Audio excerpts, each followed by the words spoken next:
Assalamu alaikum popote pale ulipo, karibu sana ndani ya Mikiki siku hii ya Jumamosi, siku ambayo natembea ulimwengu wa timu ya taifa ya rafting imeshafika. Imeshiriki mashindano kule maeneo ya Argentina, nyumbani kwao Lionel Messi. Wakasema leo hii wakirejea nyumbani siku ya Alhamisi watakuja hapa ndani ya Mikiki na maweka miadi na wakaitimiza. Kwa hiyo awali ya yote, popote pale ulipo, kaa chini utulie kwenye mkeka wako, chukue sharubati, chukue uji yako, chukue soda, alafu ndo upate raha kweli, manake pia kuna mambo kadhaa ambayo tumekuandalia, kiwemo mambo ya kabumbu. Timu ya taifa Kenya Harambee Stars iko maeneo ya Turkey, ukipenda Uturuki, ili kipiga dhidi ya Equatorial Guinea, kafungwa 1-0 katika mechi ya kimataifa kirafiki. Siku ya Jumanne itakuwa kipiga dhidi ya timu ya taifa Senegal, Simba wa Teranga, mechi ambayo pia inasubiriwa kwa hamu na hamumu. Sasa kuna zile timu ambazo wachezaji wake hawako katika timu ya taifa ya Kenya Harambee Stars. Timu hizo zina mitanange yake ligi kuu hapa nyumbani. Tuangalie ratiba imesimamaje leo hii, ikiwa ni siku ya Jumamosi, ikiwa ni tarehe 15 Novemba. Posta Rangers dhidi ya Mara Sugar ndani ya Kasarani Annex. Bandari FC wako nyumbani wanajigamba ndani ya Mbaraki kule County 0-0 dhidi ya Sofapaka. Alafu Mathare United, bingwa mwaka 2008, atakuwa akipiga ndani ya Kasarani. Kasarani, ukiona Kasarani hii na Kasarani hii, utofauti wake si mkubwa sana. Hapa ni pembeni mwa uwanja wa kimataifa ambao ni ule pembeni. Hapa sasa ni uwanja wenyewe ndani ya Kasarani kulikofanyika dimba la Chan. Mathare dhidi ya KK Homeboys ni mechi ambayo pia itakuwa inapigwa leo hii Jumamosi. Tuangalie siku ya Jumapili, ikiwa ni hapo kesho. Kesho ikiwa ni Novemba 16, ukipenda 16, Tusker FC dhidi ya Police FC ni mechi ambayo pia itakuwa na mihemko ya aina yake ndani ya SportPesa Arena, ikiwa ni kaunti ya Murang'a. APS Bomet watakuwa nakipiga dhidi ya Ulinzi Stars. Hawa wote ni wanalinda usalama hapa nyumbani. Wote Ulinzi, alafu APS Bomet na Polisi, vikosi muhimu kabisa katika kuhakikisha kwamba Kenya usalama wake unadumishwa 100%. AFC Leopards watakuwa naikaribisha Murang'a Sele ndani ya uwanja wa taifa wa Nyayo, mechi ambayo pia Boniface Ambani angali anaifikiria mechi ya Mara Sugar ambayo walilala mikononi mwa Mara Sugar ndani ya Wendo Green, wakifunga magoli 2-0 ndani ya dakika zalala salama. Tuondoke hapo, turudi hapa ndani ya studio kuliko shughuli nzima ya kuangazia timu ya taifa ya rafting, na kwa haraka upesi ni wakaribisha ndani ya studio. Amekaa pembeni kabisa mwalia, katikati ndo mkuu katikati ni William ambaye ni katibu mkuu katika shirikisho la rafting hapa nyumbani. William, karibu sana. Asante sana Makori, nashukuru. Ako pembeni mwake ndo nahodha wa timu ya taifa na anafahamika kama Nicole Wambui. Karibu sana. Asante. Yuko pembeni karibu na mimi sana Sofia Berisio. Karibu sana pia. Asante. Nataka tuanze na wewe mkuu. Mwanzo mmeondoka hapa Kenya mkakwenda kule maeneo ya Argentina. Mashindano yalikuwaje? Nashukuru sana Makori, mtazamaji. Kitu ambacho kilikuwa ni tuliondoka tukaelekea tarehe 28. Ndio. Tukaelekea pahali panaitwa ni Queen kule Argentina. Hasa village yenyewe ilikuwa inaitwa Lumin. Pale mwanzo kile ambacho kilitushangaza sana ni safari ni ndefu sana. Ndege nne. Kuunganisha. Si rahisi vile. Manake ni kule South Tip ya Argentina kule chini. Alafu pale kuna barafu. Kuna barafu kabisa. Milima yote ni barafu, maji ni 8 degrees centigrade. Na yetu tumezoea 20 Kumbe mhangaika bana. Sasa ilikuwa safari ndefu, manake unaenda Ufaransa, kutoka Ufaransa tukaingia Sao Paulo, Brazil tukaingia Buenos Aires, alafu mwisho unaingia ndege nyingine inatingika kabisa. Kwa sababu ya pepo. Ndio. Fikiria kama mtafika unaenda kwa uwanja wa ndege unaitwa San Martin, alafu mnachukua another 5 hours. Wow. Na gari. Kwa hivyo ilikuwa ni siku 3 kusafiri, siku 3 kurejea. Alafu sasa mkashiriki mashindano. Ndio. Yakawaje? Tukashiriki, tulikutana na mabingwa wa dunia. Kumbuka Makori, hapa Kenya inashiriki kwa mara ya kwanza kwa sababu sisi ni mabingwa wa Afrika, ambapo tulichukua championship wakati wa mwezi wa 7, ambapo tulikuwa na nchi 11 hapa kule sana ama Kenya, na tukawa namba 1. So ikawa sisi tumefuzu moja kwa moja kuwakilisha Kenya katika nchi katika mashindano ya dunia mzima. Ndio. Sasa tulipokwenda pale, manake ni mara ya kwanza sisi kama Afrika kushiriki, ilikuwa sasa hapo ndio maneno yapo. Manake tulikutana na timu za Urusi, Ujapani, Brazil, Argentina yenyewe, Chile, ni timu nyingi kabisa. Hao ndio wamebobea. Kabisa wanaelewa hiyo. Wameanza miaka 30 iliyopita hicho kikombe, unaona? Sasa hiyo championship ilikuwa ni kazi kweli. Lakini tulifanya vizuri. Tulikuwa namba 16 out of 24. Kwa hivyo unaona wakina Sophie, Nicole na hao vijana wengine walifanya kazi kweli. So ilikuwa si rahisi. Manake kitu cha kwanza ni kupambana na maji baridi. Ice water. Wow. Pili, hatuna mavazi ya kutosha, yani the specialized equipment. Sasa pale ilikabidi jamaa pale tukasaidiana nao tukapata zile nguo. Manake sisi tunazoea kabisa ile t-shirt ya kawaida. So zilikuwa ni challenge nyingi na learning process pia. Sasa tunatumai mwaka ujao tukielekea Ufaransa mwezi wa 4 itakuwa sasa ni rahisi kidogo, maana yake tunaelewa. Hiyo ndio kitu muhimu sana. Walai. Nicole, kama nahodha wa timu ya taifa, mwanzo ukiongoza kile kikosi, kijumla tu imekuaje? Haijakuwa rahisi. Sio rahisi. Sababu utapata tunaenda kwa ile maji, unasikia mtu anasema hiyo maji ni baridi, siwezi, sijazoea, lakini tulingangana. Lakini niliwasukuma nikamwambia twende, tunaenda kuchezea nchi yetu. Nafasi ambayo mlimaliza ya 16? Umeionaje? Ni mafanikio, ni mmejifunza nini haswa kama wachezaji wa Kenya? Tumejifunza sasa tutie bidii kabisa zaidi. Itabidi tumetia bidii kwa sababu manake wale tulikuwa nao huko wengi wao ni wazee, wengi wao pia wamekuwa na hiyo experience kutushinda. So tunaona tuendelee practice tujenge nguvu. Wewe kijumla, kimaoni yako, unaonaje hiyo safari yote? Katibu ameelezea kutoka hapa hadi pale kushiriki mashindano, umelani nini? Safari imekuwa ndefu sana, lakini tukaenda kule tukaona venye wasichana na wanaume kwa teams zote walikuwa wanafanya. Kuna mambo mengine hatukuwa tunafanya sisi, lakini tumejionea na tulisema tukirudi nyumbani tutakuwa tunafanya. Kama Sofia mwenyewe, ulianzaje huu mchezo? Safari yangu imekuwa ndefu kidogo, lakini na mimi namshukuru Bwana William juu kama sio yeye hata singekuwa najua kitu kama rafting inafanyika Sagana na pengine hata singekuwa atakuwa timu. So yangu ilianza na yeye, alikuja shuleni akatuambia, kutuelezea, kaenda kwake kufanya huo mchezo na bahati mzuri nikakuwa kwa timu ya Kenya. Hiyo ni lini? Ilikuwa Mei. Naam. Kwa naenda attachment, kaenda Sagana kujifunza. Ni ngumu? Kuna kuogopa pia? Mara ya kwanza haikuwa rahisi. Ilikuwa ngumu kidogo kwa sababu nilikuwa sijazoea maji ya mto, yenye nimezoea ni ya swimming hivyo. So naenda, but alituelezea kuna life jackets, kuna safety. Hivyo tu siku ya kwanza, siku ya pili, wiki ya kwanza, baada ya wiki ya kwanza tulikuwa sawa. Unajiona wapi miaka inayokuja labda? Miaka inayokuja naweza taka niende nifanye kazi nchi za nje na ni specialize kwa hiyo rafting.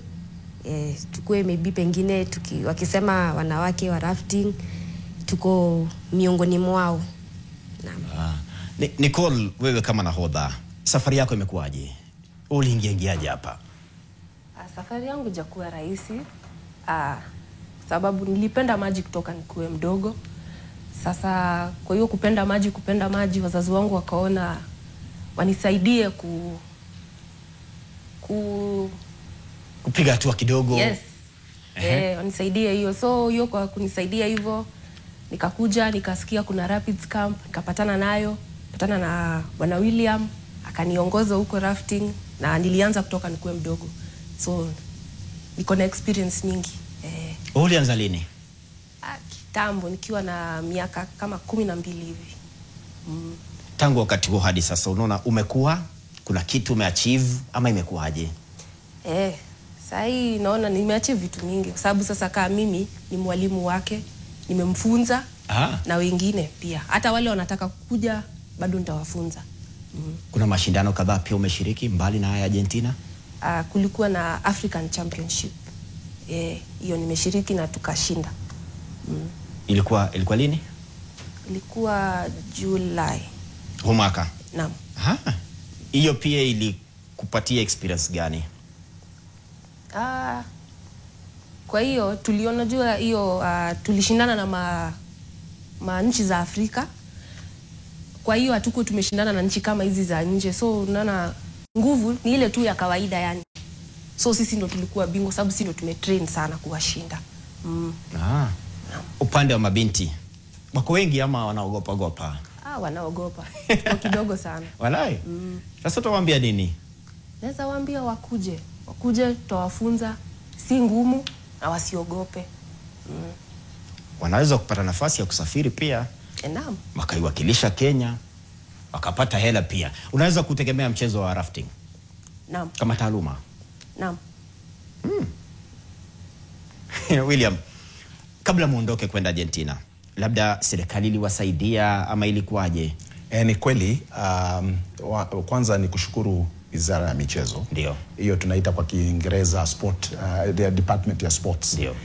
Na number one kwanza walitusaidia na hela za kuhost, ile tunaita hosting. Tukapatiwa hosting rights na waziri mwenyewe Salim Mvurya, na tunamshukuru sana. Alafu sasa ndio tulipopatia tukaitisha wale invitations kutoka nchi za nje. Manake hiyo ndio taratibu, kwanza unauliza serikali ikikupatia zile rights, ndio sasa inakuja kwa funding. Unaita nchi, ukipata nchi alafu inakuwa rahisi sasa. Sasa hivyo ndio tulianza, tukapata hela na tukasaidiwa, tukahost hiyo michezo. Alafu kutoka hapo pia tulipofuzu tukawa mabingwa wa Afrika. Sasa ikawa sasa tunaenda kuhakikisha Afrika peke yetu, sisi peke yetu. Ndio tukaelekea nchi ya Argentina. Sasa tunaona hizo air tickets zote, allowance za wachezaji zote zimelipwa, department nzuri hiyo. Hakuna shida, matatizo yote tuliona. Tatizo tu ni mbali kidogo. Anafanya vizuri kabisa. Yeye ni waziri na PS wake wako sawa. Nasikia hata imenyamaza. Kumetulia. Sijasikia watu wakilalamika. Yeye mwenyewe anaelewa kazi yake kama waziri, na pia katibu mkuu pia yeye anaelewa. Na watu wawili wanaelewa. Elijah Mwangi wanaelewa kabisa kazi yake. So inakuwa sasa matatizo ambao wachezaji wanapitia yanapungua. Sasa hiyo ndio inakuwa rahisi. Alafu kuna kitu pia tulifunzwa kidogo, walileta seminar kidogo ya kusema kwamba ukitaka kusafiri ama kupeleka timu unaanza mapema. Unajua hiyo shida iliyoko mbeleni ilikuwa watu wanaenda dakika ya mwisho. Unataka kwenda Argentina lakini unaanza hii wiki. Na Argentina ni next week. Hawezi kupewa hata hela pale kwa ministry kwa sababu umechelewa. Haingewezekana. Ndio. Alafu kitu kizuri tena Makori kuhusu Argentina. Kwanza kidogo kuhusu rafting. Na kueleza kuhusu rafting. Manake tunapata hela, mimi nina kampuni pia rafting. Kidogo rafting ni mchezo ambao uko na nyuso mbili. Moja tunaita commercial rafting. Commercial rafting ni kwamba watalii wanakuja wanafanya rafting. Manake rafting iko na kitu inaitwa adrenaline. Iko na adrenaline nyingi sana. Manake wewe mwenyewe unashiriki. Ndio. Unaona? Hiyo sasa hiyo adrenaline inafanya watu wanapenda mchezo. Ukiingia huo mchezo utakanyaga mchezo wa mguu wa mpira. I'm telling you, utahama. Unatekwa. Unahama kabisa. Manake pale unakumbana na ile siku angalia tu. Unajua mchezo wa mpira kidogo unatazama kwa mbali, kwa stadium unaangalia. Lakini ile unashiriki mwenyewe. Sasa hiyo inakuvuta sana. Ya pili ni kwamba sasa ni sport kama michezo sasa. Kama hawa wanafanya hiyo sasa watakuwa professionally, like kama wakina Sophie na Nicole na hiyo timu nyingine wamepata nafasi ya kule Argentina. Serikali ya Argentina tumesign mkataba. Sitauzungumzia. Ndio. Inaitwa ni Queen Province. Pale municipality imesema itawaweka pale, wapatie chakula na makazi. Wakae pale wa train katika hizo river zao, manake wapate uzoefu. Na pia washiriki pamoja na mabingwa wa dunia. Manake hao wako wazuri sana. Kama Argentina is very nice. Ni kama football tu. So hiyo next year hiyo program ipo, lakini sikutaka kuizungumzia sana manake lazima nikabidhi MOU waziri mwenyewe. Ndio. Sasa nasubiri akija na katibu mkuu ndio iweke mbele ya umma. Ndio iweke sasa mbele ya umma. Lakini umeiweka hapo kwa mikiki ndo raha. Lakini hiyo ndio wapate hivyo kidogo, ndio pia watu wale ambao mtazamaji ajiulize kitu. Alafu ya pili kuna nafasi ya vijana. Wale vijana kadhaa walifanya kazi na sisi pale Sagana. Wameenda Ulaya kufanya rafting. Ndio. Rafting ndio rahisi sana. Unajua kuna huu mwito ambao serikali inasema watu waende wakafanye kazi nchi za kigeni. Rafting ndio mchezo pekee ambao una demand, unataka watu wengi kwenda kufanya ngambo, especially America, Europe. Kuna kazi kama sasa Sophie wakiwa wana uwezo kidogo, ukiangalia hao ni wachanga. They are between, our team was between 19 years na 23. Sasa sinaona yes, pale walikuwa wazee kidogo, ni watu ambao wana uzoefu. Kwanza shida iliyoko ni kwamba, lakini tulisema kama federation tutaanza team kuanzia chini, manake hiyo ndio taratibu ya michezo. Ndio. Hawezi anza na mtu kama mimi ambapo mmeshafika hiyo umri alafu naanza rafting. Kweli. No, unaanza na hawa vijana. Timu yetu iko na watu as young as 13 years. 13 years na 23 ambayo ni mzee. Kocha peke yake, kocha ni 24 years. Kocha. Basi ni timu ambayo miaka inayokuja itakuwa inatesa. Exactly. In the next 5 years tuna mpango kuingia katika medali. In the next 5 years tunataka kuwa kwa podium. Kwa sababu kama tuko 16 itaonyesha kwamba taratibu mwaka ujao tukienda Ufaransa kwa hiyo youth championship, manake watakutana na wale under 23. Kwa hivyo hapo tunatarajia kitu, kwa sababu hapo sasa ndio wanashiriki na watu umri wao, rika yao. Hapo ndio sasa tunataka kubuild muscle kidogo, wale ugali vizuri na nyama kidogo. Ndio. Sasa wafanye mazoezi kabisa kwa kwenye ubora. Tukifika mwezi wa 4 hii team ambao ni juniors ndio tutawapeleka, because ilikuwa vigumu kuanza rafting Kenya. Unaanza na watu wa miaka 30, 40, ama wale kuna wengine pia wamekuwa kufanya rafting kwa wana uzoefu kiasi. Ndio. Lakini hawana uzoefu kama sport, manake kuna kitu inaitwa synchronization. Synchronization ni ile miko ama ile makasia lazima yapelekane.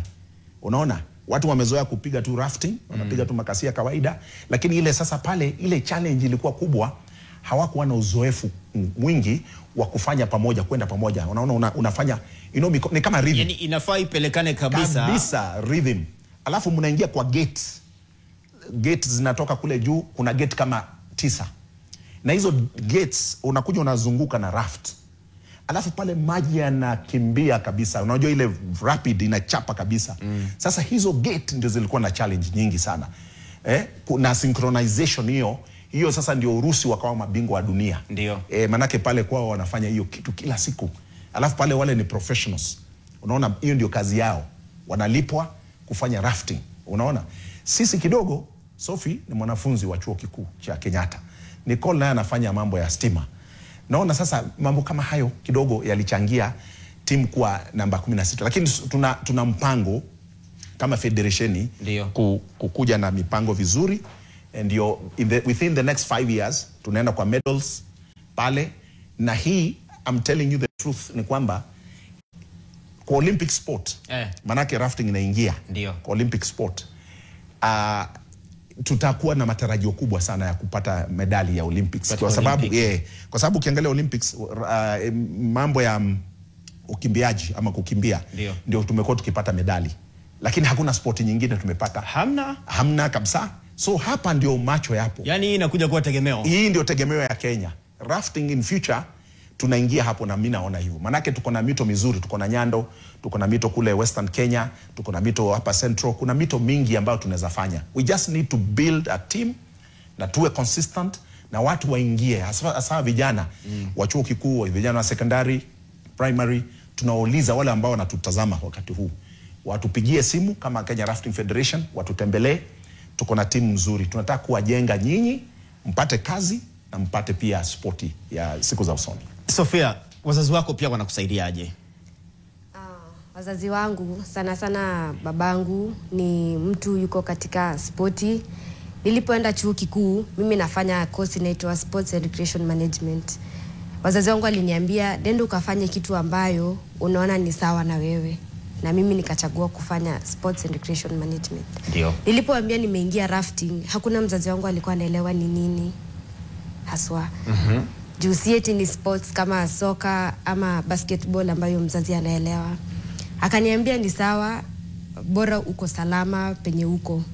Lakini mara ya kwanza mamangu alikuwa na wasiwasi kwa sababu ya maji. Ndio. Naam. Lakini nilimhakikishia tuko sawa, kila kitu kiko sawa. So wako sawa na kila kitu. Na sasa hivi wanakusupport 100% Kabisa. Wataka kuona umeleta medali Olympic siku moja. Naam. Nicole, wewe kibinafsi wazazi wako pia walifanyaje? Waliwahi kupinga wakati fulani ama support? Wangu ni support. Lakini unajua maji si kitu, ukiwa mdogo si kitu ya kuchezea. Kweli. So ilikuwa shida, lakini wamekuja wamenisupport mpaka saa hizi. Yaani pia wewe ndoto ni gani haswa katika mchezo?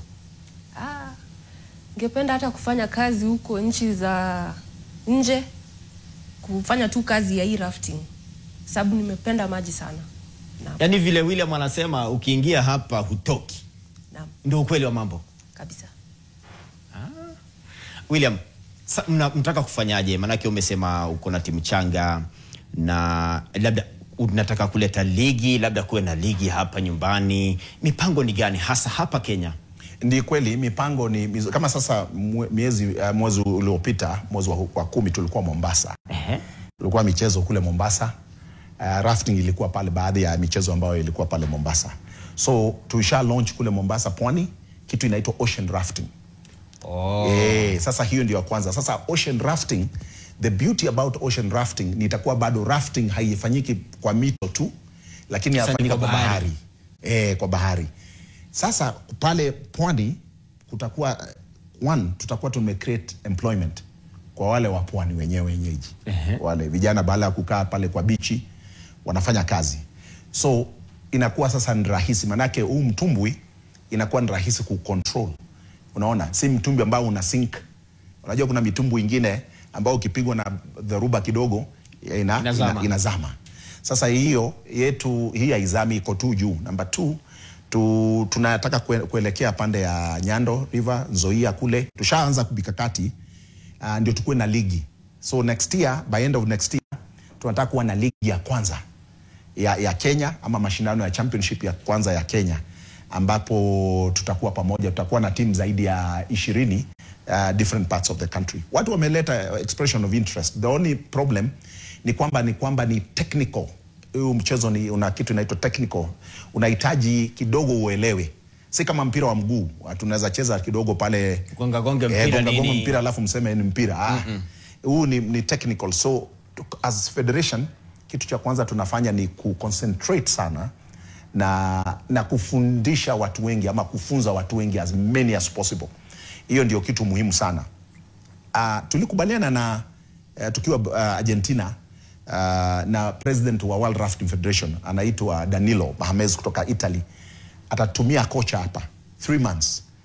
Kocha kutoka Italia atakuja hapa kae na sisi tufunze watu wengi many as possible. Naona sasa hiyo ndio njia rahisi ya kufanya mchezo uenee.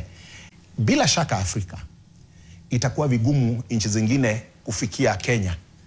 Itakuwa vigumu sana. Hata South Africa hao tunawabwaga vizuri sana. Sasa wanaangalia wanasema Kenya moto. Kenya moto.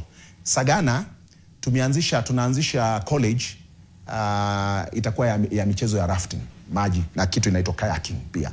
So itakuwa wale wanataka kusoma watakuwa pale wanakuja wanasoma, na ndipo sasa tunataka kufanya MOUs na universities ambazo ziko Kenya, ndio inakuwa rahisi. Manake wakina Sophie ama kama zile universities ziko, inakuwa rahisi kupata wale watu, manake hawana mambo mengi, ni wanafunzi. Ndio. Na inakuwa rahisi kuja wakati wakifanya recreational sports, wanakuja pale wanajifunza. Sasa hiyo ndio mikakati ambayo tumeweka kama federation. Mikakati mizuri sana. Yes. Sophie, kauli yako ya mwisho, unaweza kuambia nini mabinti?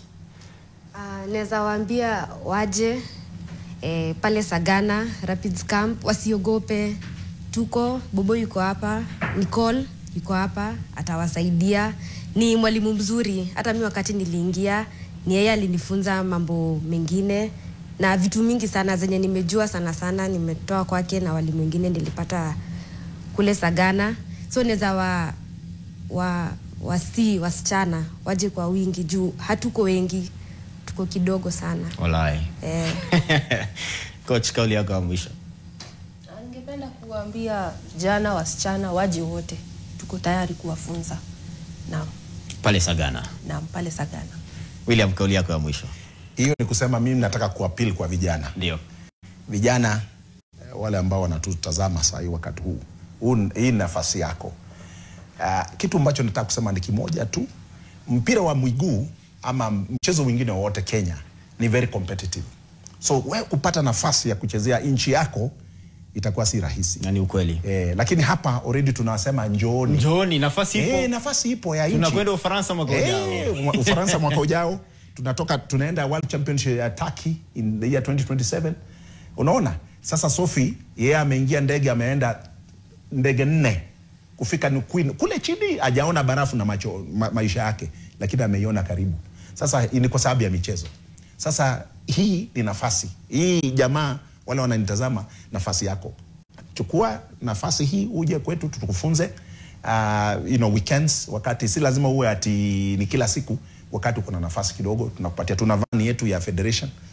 Unakuja pale, tunakuchukua hapa Nairobi, tunakuja pale unafanya. So this is your only chance. Kuja uchezee timu ya Kenya. Mnapatikanaje mitandao ya kijamii? Mitandao tuko na website yetu www.kenyaraftingfederation.co.ke. Pale utatupata.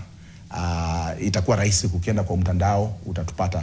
Facebook hatujafungua na Instagram, lakini kwa hiyo katika website tupo, utatupata pale. Asante sana. Asante sana Nicole, Captain. Asante sana William SG. Asante sana Sofia pia. Siku nyingine tunatuje tufanya mambo, au sio? Ni kweli kabisa. Shukrani kabisa. Ndio mikiki hiyo. Sehemu ya kwanza inatamatika, narudi katika sehemu ya pili. Mtoto Arege namuona kwa mbali anapasha ulimi moto kwa heshima kubwa ya kuja kutema madini. Lako ni utulio ulipo.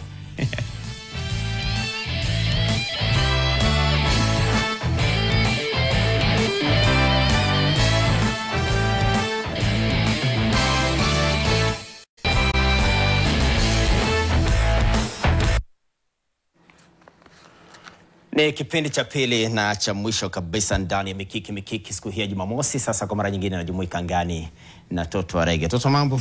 Mambo fresh.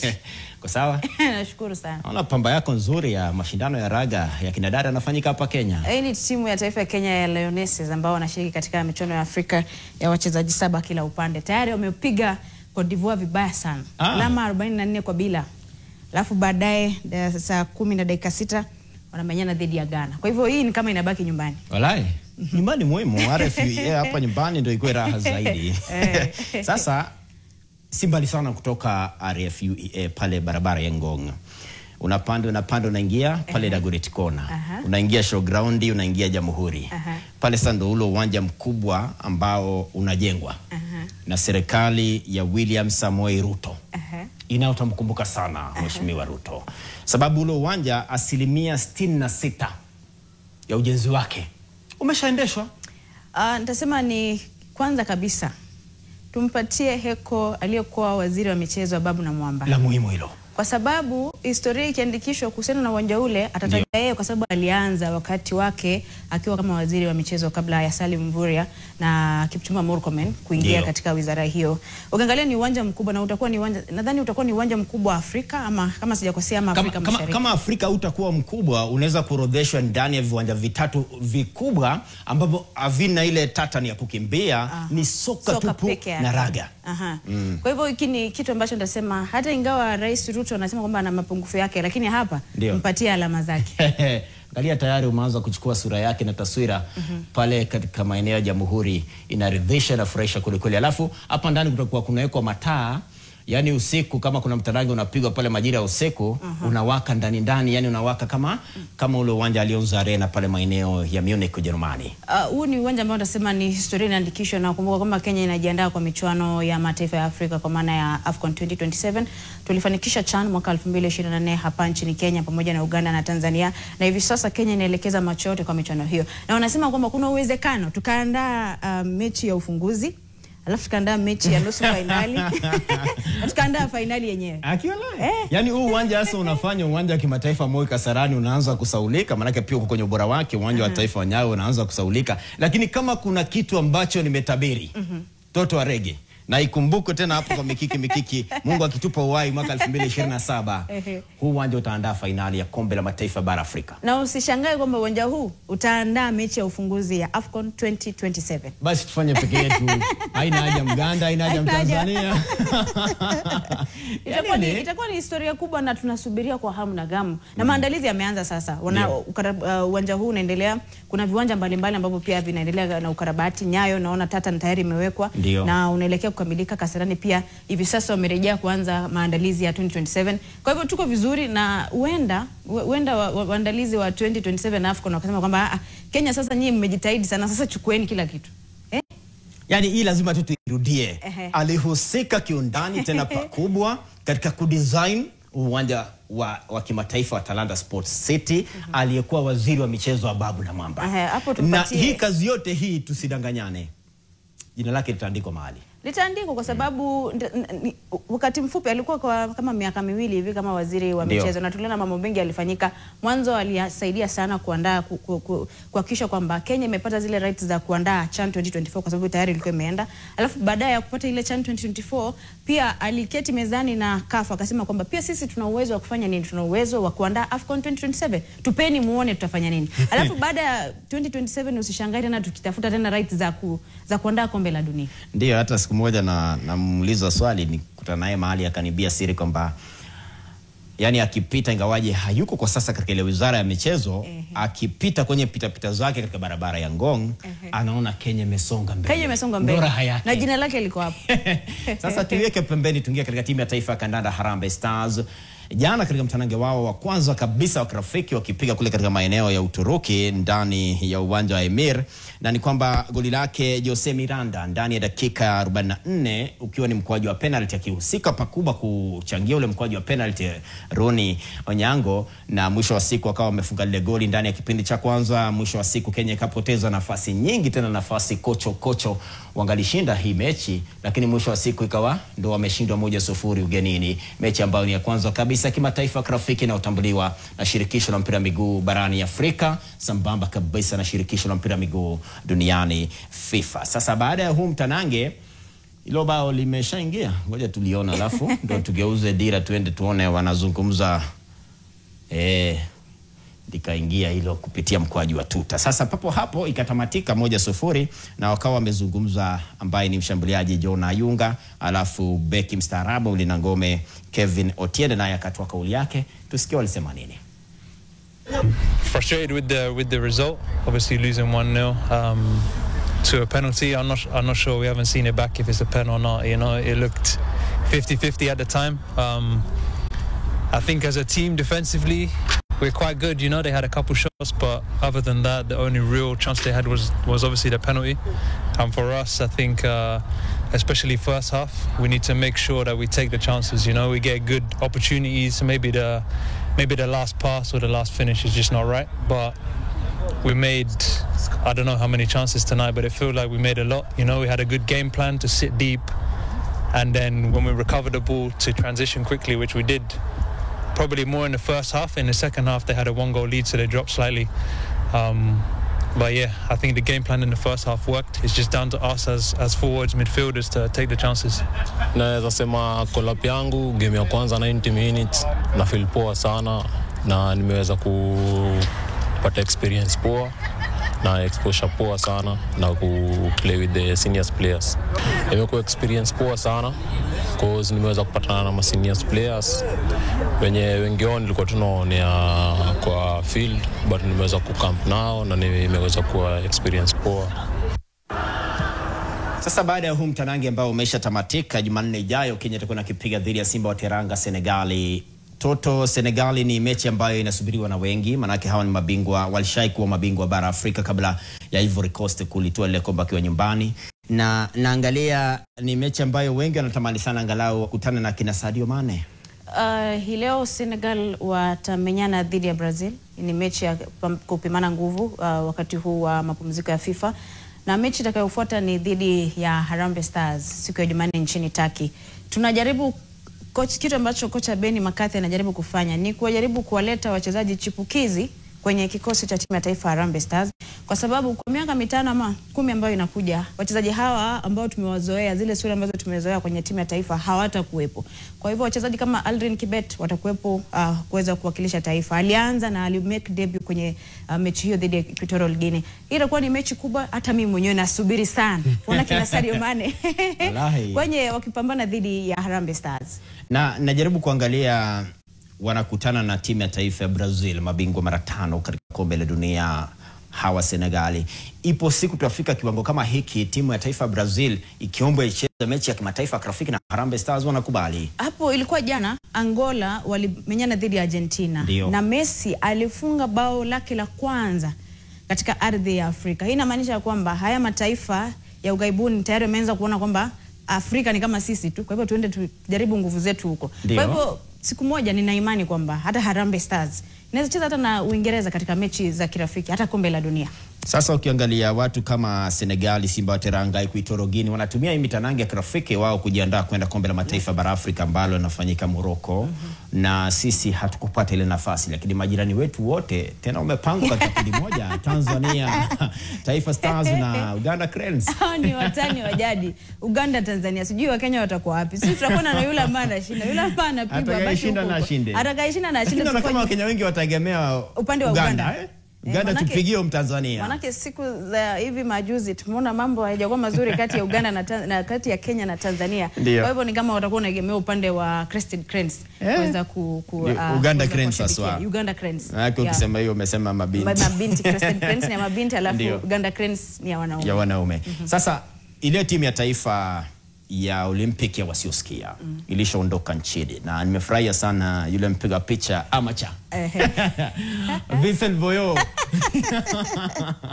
tayari yuko maeneo ya Tokyo, Japan, akiandamana na CEO wa ile timu ni Duncan Kuria ambaye ni Sugar Ray upande wa ndondi mambo yake. Na ukiangalia pia mwanahabari mwenza Victor Otieno anawakilisha Nation Media Group.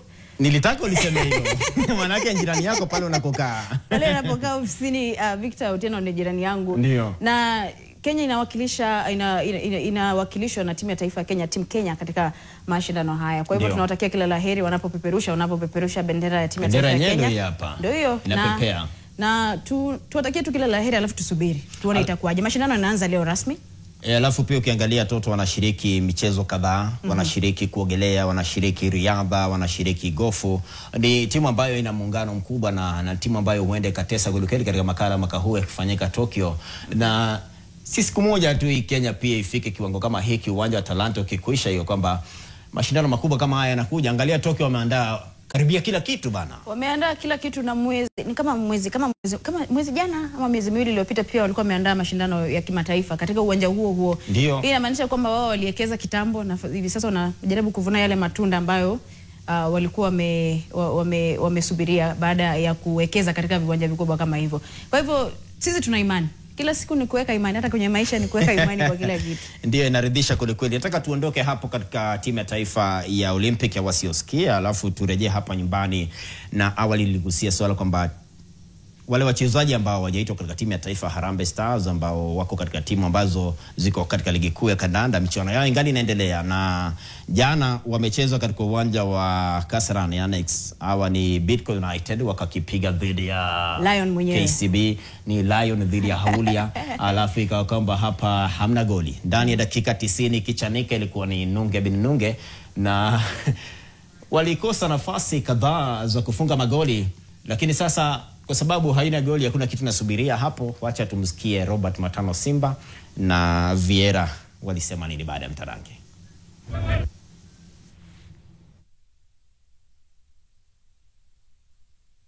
Ni vile tutakuwa sharp sana kwa attack. First half tukukua vizuri. Bado watu hawajamakinika vizuri. Hiyo 1 point nzuri lakini si nzuri. So nataka tu improve sana safu ya ushambuliaji. Kidogo tuna udhaifu. Naona watu wetu wako na speed, na pia support inakuwa kidogo, inakuwa chini kidogo. Lakini confidence inaanza kurudi. Kama tungecheza first half vile tumecheza second half, tungekuwa juu. Lakini tukikuwa na chances nyingi, isipokuwa tumepata chance goalkeeper akasave, but yeye imepita. So tuangalie game inayokuja. Nadhani imekuwa game ngumu kwa timu zote mbili, having that KCB pia walikuwa wameenda na run yenye hawajashinda, pia sisi tumetoka kwa game mbili hatujashinda, but again ukiangalia I think doing yetu hiyo injury second minute injury pia unajua kwa game inakuwa ni a bit huwezi jua nini utafanya next, but kongole kwa ule mwenye ameingia amekuja na stabilize defense imekakuwa iko vizuri. Mimi na feel kuna decisions pia kidogo zijaenda upande wetu, kuna na feel referees were a bit double minded, wanaweza ku make decisions vile inafaa, hawakuwa na convince na decisions zao, but we thank God for the 1 point against a very strong KCB side. Ni twende tu again tuone mali tutapata bao. Tumeenda game 3 sasa, hii ni ya 3 tujafunga, na hiyo ni concern kwetu, so having that we are playing good. Ukiangalia vile tumecheza leo, compare hii game na ile tulicheza last week hapa, this is a better show, so ni twende tu si give up, tungangane tena tuone mali tunaweza pata bao.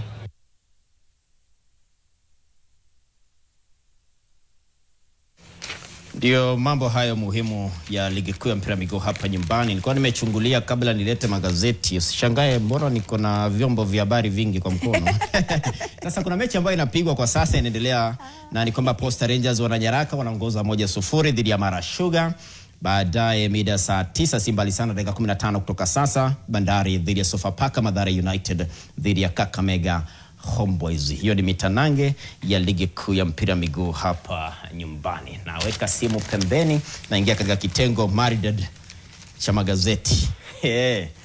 Sasa Toto Arega amenibia siri kwamba Taifa Leo, tuanze na hapo kwenye uswayo. Mambo yanafanyika makubwa kweli kweli. Hapo. Ndo Mwanaspoti ile ya ndani kabisa. Unajua Mwanaspoti awali ilikuwa ni gazeti kubwa hapa Kenya. Ukurasa wangapi huo? Kabla ya kwenda kuwekwa chini, ikawa chini ya utawala mkubwa wa Taifa Leo. Sasa huu ni ukurasa wa 13.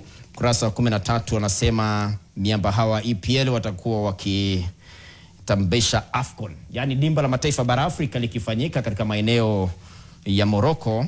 Kuna wale miamba ambao timu kadhaa kule England watakuwa na wakosa. Moja wao ni Mbeumo.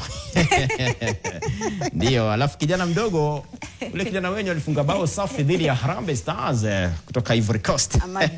Amadi Diallo.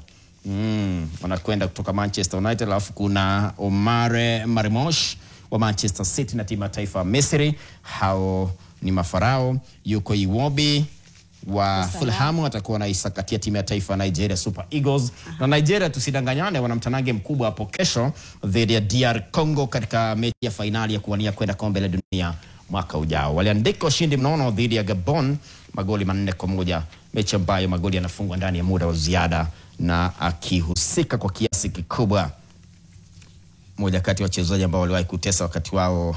Anaitwa nani yule polo jina nanitoka, amefunga magoli mawili dhidi ya Osimhen. Santa imekuja yenyewe.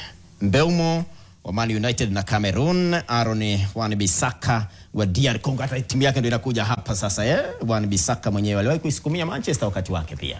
Aliwahi kupigia klabu ya Uingereza, lakini mara hii akasema wacha nirudi nyumbani DRC. Ndio, DR Congo. Nitumikie timu yangu ya taifa. Nisonge mbele ukurasa wa 14 hapo ndani ya Taifa Leo. Kuna mkondo wa mwisho wa ndondi huko Mombasa hii leo. Alafu kuna pia mambo ya Police Bullets dhidi ya Bungoma na Vihiga wakimenyana na Zitek ndani ligi kuu ya wanawake hapa nyumbani. Ni mechi kubwa na naambia kwamba Bullets wamepata ushindi mabao 4 na Vihiga pia watakuwa wanapambana dhidi ya Zitek. Kwa hivyo ni kinyang'anyiro cha ligi kuu ya mabinti ya shirikisho la soka nchini FKF. Ndio. Alafu chipukizi Ndinda ana inuka kulikweli vizuri kwenye mbio za barabarani. Huyo ni mmoja kati ya wanariadha ambao pia taarifa yake imeangaziwa na Geoffrey Nene na Piusi Maundu. Hawa ni mmoja kati ya waandishi ambao pia wanafanya kazi kuntu kabisa pamoja na John Kimwera. Nasema Butale kutua kileleni ikizaba Jawaz. Masuala ya ligi kuu ya magongo hapa nyumbani. Yaani hapa ndani kila kitu kiukweli kimeshughulikiwa. Si magongo, si ndondi, si mbio. Chukua gazeti lako bana upate raha. Kuna mahali umekosa hapo. Pale kwa nini? Kule mahali inafaa iwe bana. Hapo. Ndio. Showbiz inasemaje? Vituko vya mastaa. Mwanatenisi nyota kurasa 16 ukipenda 16 na Chris Ndungo. Chris unapiga shughuli safi. Sterling akabili majambazi kwa kisu walipomvamia nyumbani. Huyo ni Raheem Sterling, aliwahi kuitumikia Manchester City na Arsenal kwa wakati mmoja na Chelsea kama sijakosea. Ndio. Aliyekuwa star wa Blues Azirai akipiga tizi Brazil. Mwanasoka wa zamani wa Chelsea Oscar dos Santos. Azirai kipiga zoezi, kwani alifanyaje? Mambo magumu. Brooks na mkewe Flora wanajaliwa mtoto wa kike tayari mambo ya hapa na pale. Na upande wa gazeti la Standard ya Saturday Nation, Daily Nation Ndiyo. ama Saturday Nation, ukurasa wa 29 kuna taarifa kadhaa ambazo zimeandaliwa na Geoffrey Anene na Ayumba Ayodi. Ndio. Geoffrey Anene anasema kwamba netball star Nyepere aims for the skies. Kwa hivyo hiyo ni taarifa ya Lydia Nyepere ambaye anawakilisha taifa katika michuano hii ya netball. Na upande mwingine pia ni Ayumba Ayodi anasema efforts for Kenya to stage Townie. Hii ni timu ya taifa ya Kenya ya Lionesses ambayo inapambana kutafuta angalau kombe lao la pili la Afrika. Mara ya mwisho walipata kombe hilo ilikuwa mwaka 2018. Na ukurasa Ayumba Ayodi moja kati ya waandishi wazuri wa masuala ya riadha sambamba na raga na ndondi. Heko kwake. Na ukiangalia ukurasa wa 30 tunaye mwanariadha Beatrice Chebet. Anasema kwamba Beatrice Chebet decorated with honorary degree. Ndio. Msomi kweli. Naona picha yake hapo ya Beatrice Chebet ambaye anafanya kweli katika masuala ya masomo. Inafurahisha. Upande mwingine Ancelotti finding his feet as Brazil boss prepares for defensive shake-up. Huyo ni kocha wa zamani wa timu ya taifa ya Real Madrid ambaye hivi sasa anainua timu ya taifa ya Brazil ya soka. Alafu unaona hapo kwa Ancelotti. Ancelotti amekwenda kule Brazil akiwa ametokea kuandika ufanisi mkubwa sana katika klabu hasa Real Madrid kuwapa mataji kadhaa ya ligi kuu, ligi ya mabingwa Ulaya.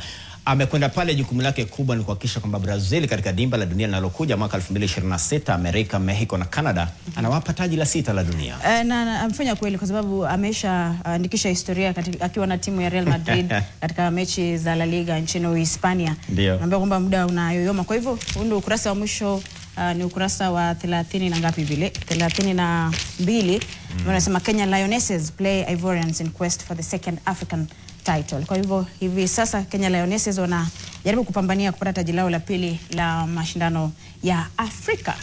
Sasa mwanaspoti mwisho huo amemwangazia Lamine Yamal. Lamine Yamal akiwa maangaziwa hapa, Toto Arege pia akazama akampekua pale ndani ya tetesi. Tuangalie.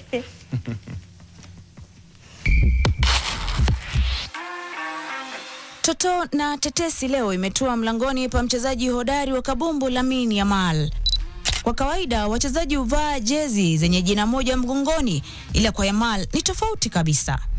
Mchezaji huyu huvaa jezi yenye majina yake mawili, ila wasilofahamu wengi ni kuwa majina hayo sio ya familia yake. Kinda huyo mwenye umri wa miaka 17 anafahamika kama Lamine Yamal Nasroui Ebana. Mama yake Yamal Sheila Ebana Bata alizaliwa nchini Equatorial Guinea na baba yake Masri Monur akatokea Larache, Morocco. Yamal baadaye alichukua jina la kila mmoja wao, Nasroui Ebana.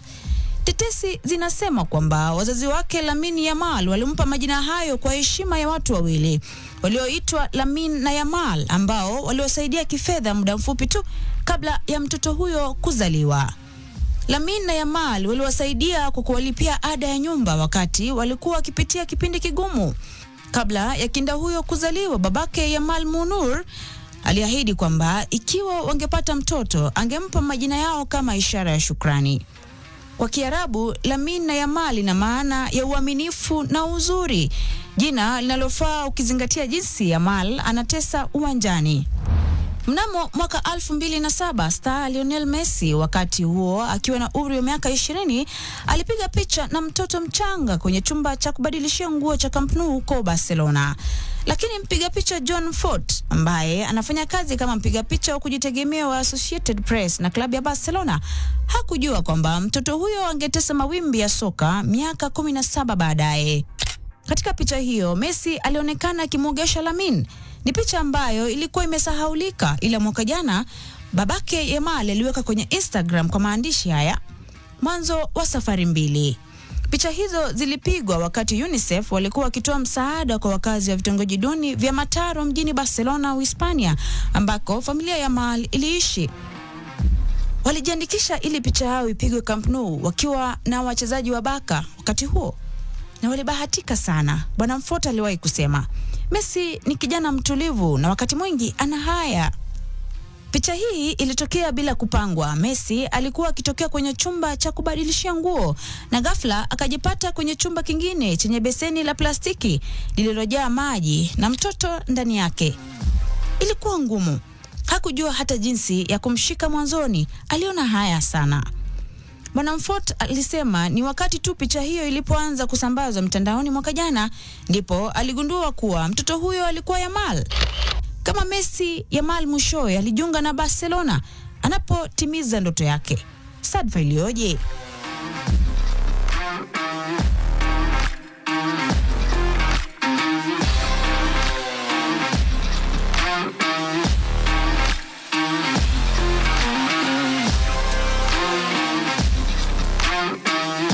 Toto na tetesi. Mikiki NTV.